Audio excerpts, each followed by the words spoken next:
Please welcome a gentleman who is undefeated as a professional.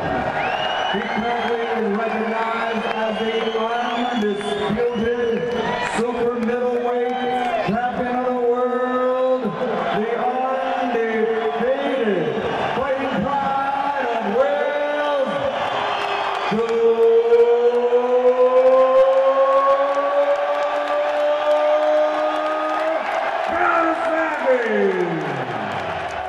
Joe Calzaghe, the first of the head-to-heads with Bernard Hopkins today at Planet Hollywood. How did you assess your opponent?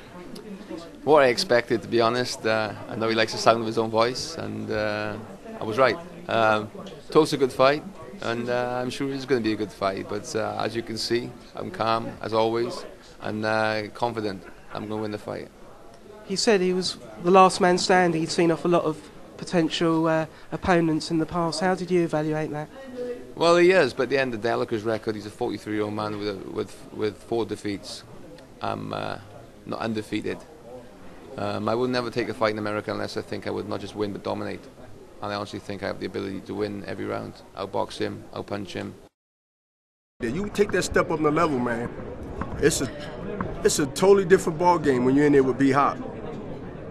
It's a totally different ball game, y'all. It's easy to sit and pay money more than quarterback when you're outside the ring and you're watching. But when you're in there with me, man, I'm looking in your eyes while we throwing punches. And you see what's in my eyes, and like you see what's in my soul and my spirit, man. These guys don't want to be in there after a while, man. Seriously. You can talk gangster right now. You can holler and scream and talk all that stuff right now. But trust me, it's a lonely place when the jokers get in that ring, man. They got to deal with the executioner, man. Freddie Roach, a legendary trainer from Los Angeles. Can you give us an insight into the training camp Bernard Hopkins has been doing in preparation for Joe Calzaghe?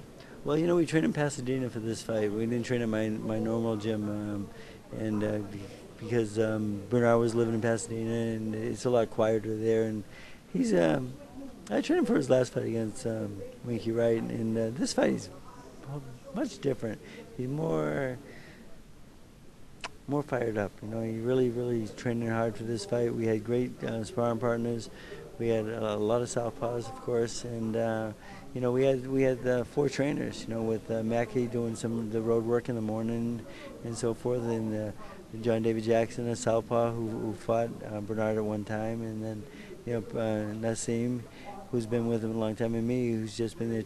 You know, this is my second fight with him, but you know, Bernard made it clear at the beginning of training camp that I was the boss, and you know, I called the shots. And the thing was, because when I get in there and work the mitts with him and so forth, and emulate what Joe might do in situations, and Nassim, it was a really good eye for me to make sure that everything was perfect, and we weren't leaving anything out, and we weren't making any mistakes after we'd done the combinations.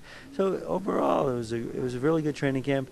And I'll tell you, last fight it was at 170 pounds, and this is only 5 pounds more, 175. He's so much stronger, though. He's physically strong, and he's in great shape. And Mackey's got him running. And the thing about the 4 of us training, the best thing about it, we communicated with each other, and that was the biggest key. And none of us have big egos, and you know, I'm not saying I'm better than anybody in the world. I'm just very fortunate to hang around a lot of good fighters.